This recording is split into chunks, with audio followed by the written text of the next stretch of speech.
Good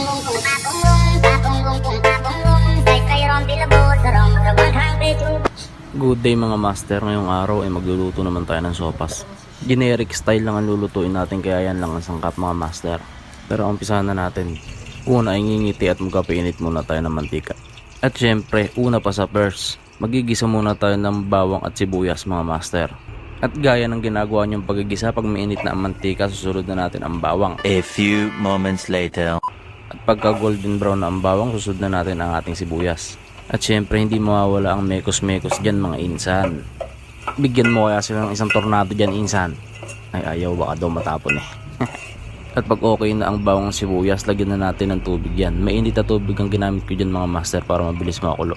At syempre ilalagay na natin dyan ang ating pasta.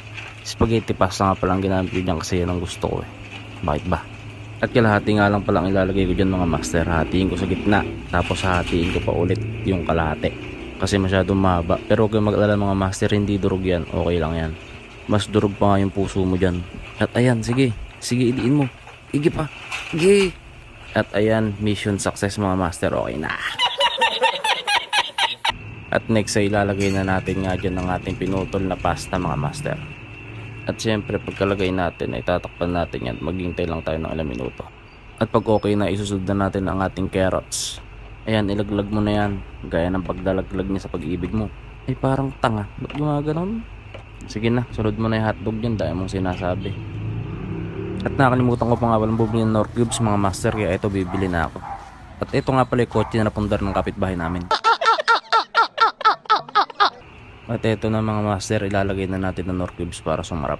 At dahil nga sa wala tayong sahog na manok, Nor Cubes na lang muna. At isunod na natin dyan ang ating repolyo mga master. At syempre hindi sopas yung walang gatas, Alaska baka naman. What? What the fuck? At ayan, ibuhos lang natin na maingat yan mga master. Gaya ng pag-iingat mo sa relasyon nyo pero sinayang niya. Mika, kakudamo, sige na, may natira, inumin mo. Alam ko ginagawa nyo rin yan nung bata kayo. At ito na ang sopas natin, antayin lang natin yung kumulo ng mga ilang minuto mga master. At syempre titikman din natin yan kung okay na para matimplahan natin kung hindi sapat yung lasa. At mga master, kung sa tingin nyo ay hindi tama ang proseso ng pagluluto ko, ay pasensya na, ganyan lang talaga ang version ko. Ito na, lalagyan ko na ng magic sarap para sumarap na. Sing sarap ay sing saklap ng inabot mo nung iniwang kanya. Napakasama mo magsalitang hinayupak ka.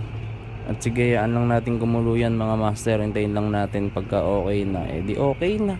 Syempre hindi pa rin mawala ang mekos-mekos na bahagya dyan mga master ko.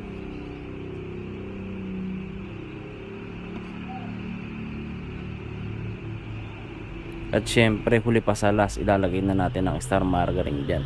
Pwede namang hindi lagyan yan, gusto ko lang lagyan eh. Nangyari lang din naman na meron dito sa bahay, kaya nilagyan ko na, sayang kasi hindi naman din nagagamit. Sige na, ilagay mo na, huwag ka nang humugot ha. Okay na yun.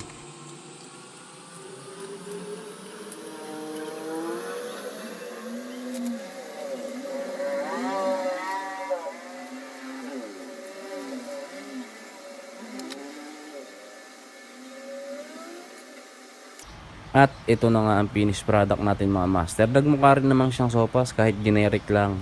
At muli, salamat sa panonood mga master. Like and follow para sa marami pang bidyong kasunod nito. Thank you, ingat at God bless.